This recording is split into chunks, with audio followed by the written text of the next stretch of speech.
Le président russe, Vladimir Poutine, a décidé de faire appel aux infâmes troupes de Wagner alors que l'Ukraine tente de progresser pour prendre le contrôle d'une centrale nucléaire clé en Russie.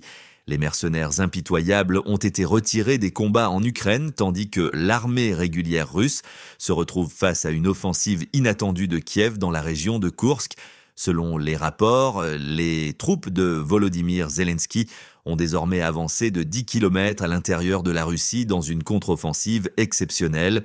Cette distance laisse les troupes ukrainiennes à seulement 12 km de la ville de Lvov, qui se trouve à 27 km de la centrale nucléaire de Koursk.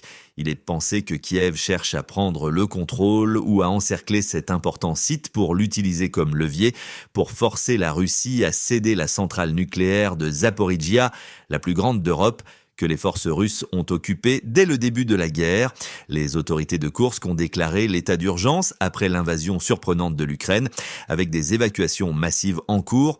Wagner, dirigé par l'ancien proche allié de Poutine, Yevgeny Prigojine, aurait été tué sur ordre du Kremlin dans un accident d'avion il y a 1 an.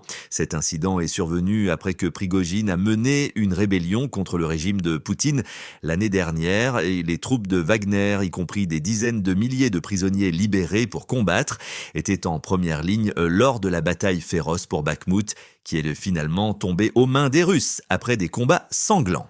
Après la mort de Prigojine, certains combattants de Wagner ont été envoyés en Afrique, tandis que d'autres ont rejoint l'armée russe ou des groupes mercenaires privés soutenant le Kremlin.